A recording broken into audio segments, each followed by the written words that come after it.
ಅಂತ ಕೇಳಿದ ತಕ್ಷಣ ನಮ್ಗೆ ಗೊತ್ತಾಗುತ್ತೆ ಶಿವಭಕ್ತ ಅಂತ ಅಂದ್ಬಿಟ್ಟು. ಸೊ ಈ ಟೀಸರ್ ಎಲ್ಲ ನೋಡಿದಾಗ ಈಗ ಒಂದು ಚಿಕ್ಕದಾಗಿ ಅವ್ರು ಹಿಂಟ್ ಕೊಟ್ಟರು, ಅಂದರೆ ಒಬ್ಬ ವಾರಿಯರ್ ಥರ ಕಾಣಿಸ್ತಾರೆ ಅಂತ. ಕೊನೆಯದಾಗಿ ಶಿವನು ಕಾಣಿಸೋದ್ರಿಂದ ಎಷ್ಟು ಪಾರ್ಟ್ ವಾರಿಯರ್ ಆಗಿ ಕಾಣಿಸ್ಕೊಳುತ್ತೆ, ಮಿಕ್ಕಿದ ಭಾಗ ಶಿವಭಕ್ತನಾಗಿ ಎಷ್ಟಿರುತ್ತೆ, ಅಥವಾ ಕಂಟಿನ್ಯೂಷನ್ ಪಾರ್ಟ್ 2ಗೆ ಏನಾದ್ರು ಆ ಥರದ್ದು ಇದೆಯಾ ಅಂತ. ಯಾವ ಪಾರ್ಟು ಎಷ್ಟು ಪರ್ಸೆಂಟೇಜ್ ಅನ್ನೋದಕ್ಕಿಂತ ಅವರವರ ಪಾತ್ರ ಎಷ್ಟು ಮುಖ್ಯ ಅನ್ನೋದು ನಾನು ಒಬ್ಬ ಆಡಿಯನ್ನ ನೋಡ್ತೀನಿ. ಸಿನಿಮಾ ನೋಡಿದಾಗ ನಾನು ಕತೆ ಕೇಳೋರು ಒಬ್ಬ ಆಡಿಯನ್ನ ಕತೆ ಕೇಳ್ತೀನಿ. ಸಿನಿಮಾ ಮಾಡೋಕ್ಕೆ ಮುಂಚೆ ಒಬ್ಬ ಪ್ರೊಡ್ಯೂಸರ್ ಕತೆ ಕೇಳೋವಾಗ ಅವತ್ತು ನನಗೆ ಒಂದು ನಿಜವಾದ ಶಾಕಿಂಗ್ ಆಯಿತು. ಅಣ್ಣ ಕರೆದು ಸಿನಿಮಾ ನೋಡಬೇಕು ಅಂದರೆ ನಾನೊಬ್ಬ ಆಡಿಯನ್ನಾಗಿ ಸಿನಿಮಾ ನೋಡಿದೆ. ಈಗ ನೀವು ಕೇಳಿದ ಪ್ರಶ್ನೆಯಲ್ಲಿ ಯಾರು ಯಾವ ಪಾತ್ರ ಎಷ್ಟು ಅನ್ನೋದನ್ನ ಎಷ್ಟು ಅದ್ಭುತವಾಗಿ ಮಾಡಿದ್ದಾರೆ ಅನ್ನೋ ಒಂದು ಮಾತ್ರ ಹೇಳಕ್ಕೆ ಸಾಧ್ಯತೆ ಇದೆ ನನಗೆ.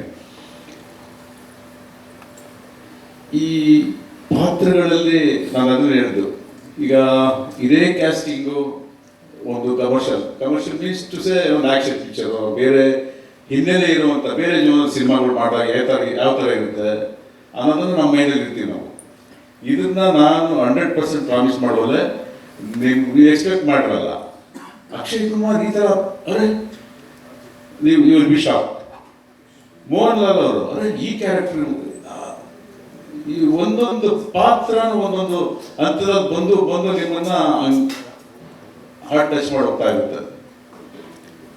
ಪ್ರಭಾಸ್ ಅವರು ನೀವು ನೋಡಿದ್ದೀರಾ, ಆಕ್ಷನ್ ಅವರ ಪಾತ್ರನ ಅಭಿನಯನ ನೀವು ನೋಡಿದ್ದೀರಾ. ಈ ಚಿತ್ರದಲ್ಲಿ ನೋಡ್ಬೇಕು ನೀವು. ಅವ್ರಿಗೆ ನೀವು ನಿಜವಾಗ್ಲೂ ಹೇಳ್ತೀನಿ, ಈ ಥರನೂ ಮಾಡ್ತಾರ ಪ್ರಭಾಸ್ ಅವರು, ಈ ಥರ ಪಾತ್ರನ ಮಾಡ್ತಾರ. ಅಯ್ಯೋ ಏನು ಮಾಡಿದ್ದಾರೆ ಅನ್ನೋ ಒಂದು ಕಣ್ಣಲ್ಲಿ ನೀರು ತರಿಸ್ಬಿಡ್ತಾರೆ ಅವರು.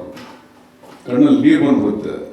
ಪ್ರತಿ ಎಂಥ ಕಟಕರಿಗೂ ಕಣ್ಣಲ್ಲಿ ನೀರು ಬರೋವಂಥ ಒಂದು ದೃಷ್ಟಿಗಳನ್ನು ನೀವು ವಿಷ್ಣು ಅವರು ಮತ್ತು ಪ್ರಭಾಸ್ ಅವರ ಕಾಂಬಿನೇಷನಲ್ಲಿ, ಮೋಹನ್ ಬಾಬು ಅವರ ಕಾಂಬಿನೇಷನಲ್ಲಿ ನೀವು ನೋಡಿ ಕಣ್ಣಲ್ಲಿ ನೀರು ಬರದೆ ಅಂತ ಇರೋದಿಲ್ಲ, ಸಾಧ್ಯತೆ ಇರೋದಿಲ್ಲ. ಅಂಥ ಟಚಿಂಗ್ ಸೀನ್ಸ್ಗಳು ತುಂಬ ಇದೆ ಆ ಥರ.